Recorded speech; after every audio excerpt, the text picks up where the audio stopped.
Morning students.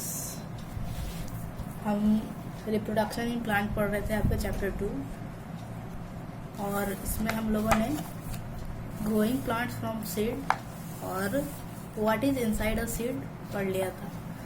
आज हम पढ़ेंगे सीड जर्मिनेशन से। ठीक है, सीड कैसे जर्मिनेट हो रहा है, ये आपका इसके लिए सेकेंड वीडियो होगा। तो स्टार्ट करते हैं। The process of growing of a plant from a seed is called germination। एक सीड से प्लांट बनने के प्रोसेस ही जर्मिनेशन है। ठीक है, आगे है आपका when the seed gets favorable condition and proper amount of air, water and warmth, it starts germinating inside the wet soil। The seed gets all these things. Water makes the seed coat become soft. The cell in the baby plant become active। तो देखो, जब seed को सही मात्रा में, ठीक है, air, water और गर्मी मिलती है तो सीड जर्मिनेट होने लगता है। ठीक है, वो बढ़ने लगता है और सारी चीजें सीड को मिट्टी में मिलती है। वाटर सीड के सीड कोट को, ठीक है, सीड कोट को सॉफ्ट कर देता है। ठीक है, उसके बाद देखे तो the seed coat break and the baby plant come out. The baby plant then develop root and shoot. The root grow down into the earth, the shoot grows upward. तो सीड कोट के soft होने के बाद seed में जो baby plant है वो active हो जाता है और फिर बेबी प्लांट सीड कोट को तोड़कर बाहर आ जाता है। जैसे ही मिट्टी के अंदर निकलने जड़े जो रूट है वो मिट्टी के अंदर निकलने लगते हैं और जो शूट है वो मिट्टी के ऊपर उगने लगते हैं। Gradually the baby plant grow in size and develop leaves. धीरे धीरे बेबी प्लांट बढ़ते हैं और उसमें से लीव्स निकलने लगते हैं। आगे है आपका the food stored in cotyledon is used and then they shrink and disappear. Cotyledon जो है उसमें क्या होता है, उसमें फूड स्टोर होता है। वो प्लांट को या सीड को तब तक फूड प्रोवाइड करेगा जब तक कि प्लांट वो सीड का खुद से लीव्स ना हो जाए, वो खुद खाना बनाने के लायक ना हो जाए। जैसे ही सीड में लीव्स निकलने लगते हैं तो कॉटिलेडन वहां से गायब हो जाते हैं। ठीक है, अब आगे है now the developed leaves start making food for the plant through photosynthesis. The roots of the plant also start absorbing water and mineral from the soil. अब जो लीव्स निकल आए हैं वो अब प्लांट के लिए फूड बनाएंगे। किस प्रोसेस से? फोटोसिंथेसिस के प्रोसेस से।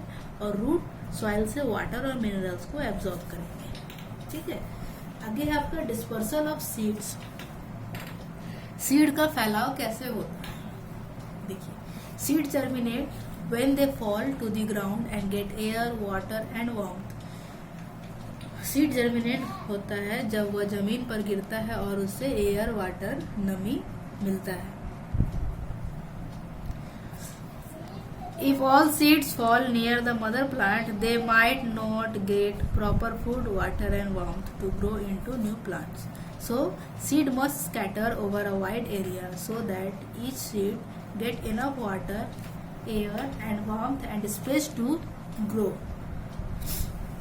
तो देखो, अगर सारे सीड्स अपने वृक्ष के आसपास ही गिर जाएंगे तो हो सकता है उन्हें वहां सही मात्रा में फूड, वाटर और गर्मी ना मिल सके।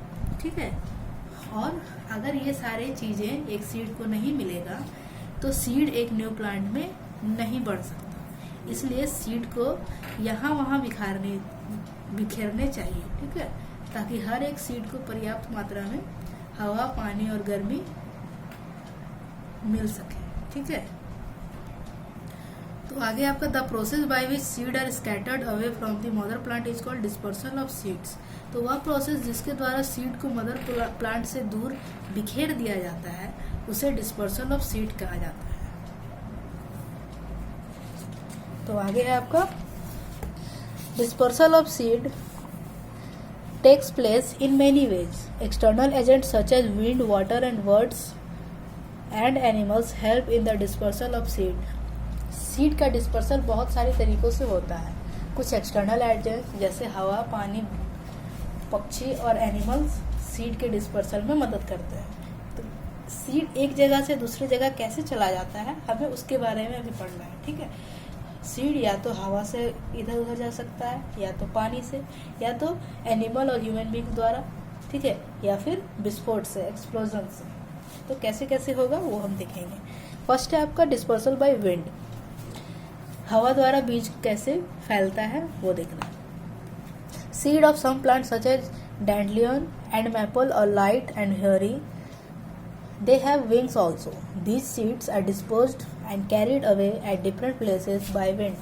कुछ प्लांट के सीड जैसे डैंडलियन और मैपल के ये दोनों हल्के होते हैं और इनके रेशेदार बाल जैसे निकले होते हैं. ठीक है. इनके पास पंख भी होते हैं. तो इन सीड्स को हवा द्वारा अलग अलग जगहों पर फैलाया जाता है और दूर ले जाया जाता है. नेक्स्ट आपका डिस्पर्सल बाय वाटर. पानी द्वारा बीज कैसे फैलते हैं. Some plant such as lotus, coconut are generally found near water. कुछ प्लांट जैसे कि लोटस, कोकोनट ये आपको पानी के पास से उगते हुए दिखेंगे, देखते होंगे आप. देयर सीड्स आर स्पॉन्जी और they have fibrous covering which help them to float in water. Water carries this seed to different places. तो इन प्लांट्स के सीड जो है वो स्पॉन्जी होते हैं, जो उन्हें पानी में तैरने में मदद करते हैं. पानी इनके बीजों को दूसरी जगह पर ले जाती है. नेक्स्ट है आपका dispersal by birds, animals, human beings. Some plants such as guava, papaya, apple, cherry etcetera have tasty fruit. Animals and human beings eat the fleshy part of this fruit and throw away seed to the ground.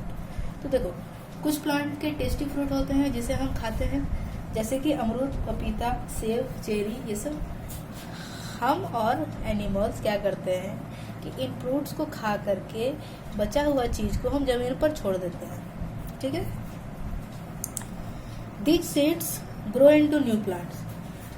Sometimes birds and smaller animals eat the left out of fleshy part of these fruit along with the seed. Then these birds and animals excrete these seed at other places. These seed also grow into new plants. तो जो जमीन पर seed हम छोड़ दिए हैं, इस seed से न्यू प्लांट ग्रो करेंगे. और अब कुछ बर्ड्स और कुछ जानवर, छोटे जानवर बचे हुए फ्रूट के सीड को खा जाते हैं. ठीक है. तब ये पक्षी और जानवर इन बीजों को दूसरी जगह उगाते हैं और ये सीड्स न्यू प्लांट में ग्रो करते हैं. Seed of some plant such as cocklebur have hooks और spines which stick to the bodies of animal and are carried away to different places. कुछ प्लांट्स के सीड जैसे कॉकलेबर में hooks होते हैं जो जानवरों के शरीर में चिपक जाते हैं और ऐसे ही दूसरी जगह तक चले जाते हैं. नेक्स्ट है आपका dispersal by exposure. Fruit of some plants such as pea, poppy and bean burst open or explode when they are ripe. Seed of these fruit gets scattered away to different places. कुछ plant के fruit जैसे P, Poppy, been फट जाते हैं. जब तैयार हो जाते हैं तब ये फट जाते हैं. तो ऐसे में उनके सीड्स अलग अलग जगहों तक फैल जाता है. ठीक है. तो ये आपके थे डिस्पर्सल ऑफ सीड. ठीक है. नेक्स्ट वीडियो में हम आगे करेंगे. Till then bye. Thank you.